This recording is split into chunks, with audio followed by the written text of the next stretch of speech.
एक बार 3 साधु थे जो बरसाना की ओर जा रहे थे।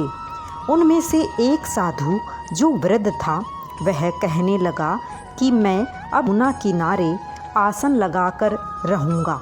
तुम दोनों जवान हो इसलिए तुम आगे चले जाओ। जब दोनों युवा साधु चलते चलते बरसाना के निकट पहुँचे तो कहने लगे कि अब हम श्री जी के गांव में पहुँच जाएंगे। एक तरह से हम राधा रानी के मेहमान हुए, इसलिए हम बरसाना में भिक्षा नहीं मांगेंगे। राधा रानी के मंदिर में आरती के समय जो प्रसाद मिलेगा वह ही खा लेंगे, और अगर कोई भोजन करवा देगा तो कर लेंगे, अन्यथा किसी से मांगेंगे नहीं। दोनों साधुओं ने मजाकिया लहजे में ऐसा कह दिया। मंदिर में पहुंचकर राधा रानी के दर्शन किए, मंदिर में आरती देखी और उत्सव का आनंद लिया। दोनों ने सोचा कि राधा रानी के मेहमान हैं, इसलिए भिक्षा तो नहीं मांगेंगे, इसलिए बिना भोजन किए ही सो गए।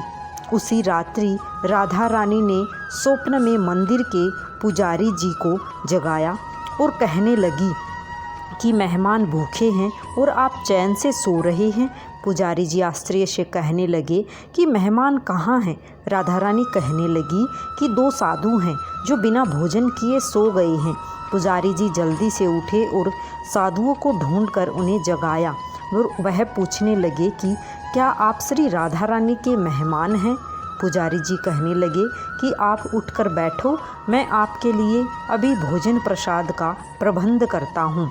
पुजारी जी मंदिर में जो भी उत्सव का भोज प्रसाद बचा था, लड्डू, खीर, रसगुल्ले और जो भी भोग प्रसाद बचा था, जल्दी से दोनों को परोस दिया। साधु मन ही मन सोच रहे थे कि हमने तो मजाक में कह दिया था कि हम राधा रानी के मेहमान हैं। राधा रानी ने तो सचमुच हम पर कृपा कर दी। भरपेट भोजन कर दोनों साधु राधा रानी का ध्यान कर सो गए। तभी दोनों साधुओं को एक ही समय पर एक जैसा स्वप्न आया। दोनों के सपने में राधा रानी आई और पूछने लगी कि भोजन करके आपको तृप्ति हुई। दोनों साधुओं ने हाँ में हामी भर दी। राधा रानी मुस्कुराते हुए कहने लगी कि पुजारी जी ने तुम दोनों को भोजन तो करवा दिया, लेकिन पान के बीड़े का प्रसाद देना ही भूल गए। राधा रानी ने दोनों के सिरहाने पान का बीड़ा रख दिया। स्वप्न के बाद दोनों की आंख खुली तो सचमुच पान का बीड़ा अपने सिरहाने पाकर दोनों विस्मित थे।